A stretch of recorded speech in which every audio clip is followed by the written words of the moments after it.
It's always been sort of talked about like climate change is going to be something in the future, but climate change is no longer a thing of the future. It is here now.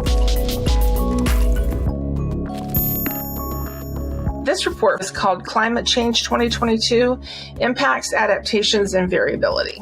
The report is looking at the impacts of climate change around the globe. Several of the scientists said they were most surprised by the impacts they were finding in terms of loss of life, but also in terms of physical health and mental health. Specifically in North America, they're being seen in terms of intense rain in the eastern half of the continent and the prolonged droughts and heat waves that they're seeing in the west. The South sees it in more intense hurricanes and heat waves. States along the Gulf Coast of the U.S. were specifically mentioned in the report.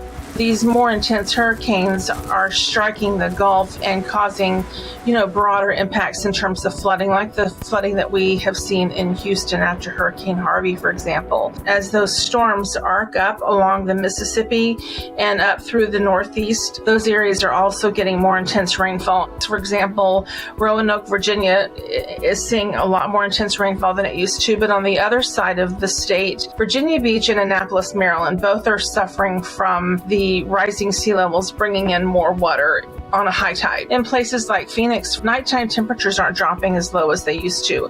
And when the nighttime temperatures doesn't drop, it doesn't allow the air to cool. So that generates warmer temperatures during the day, and it leads to the cascading impacts of warming temperatures.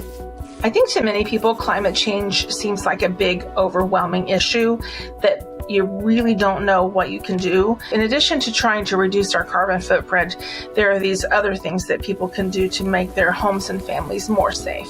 If you know that you're in an area that's prone to flooding, you should have flood insurance so that your family can recover. You should have a plan for evacuating. People who live in wildfire-prone areas can have, defensible space around their homes, clearing out brush and having these safe zones around their homes. So there are incremental little things that you can do at your home to protect yourself.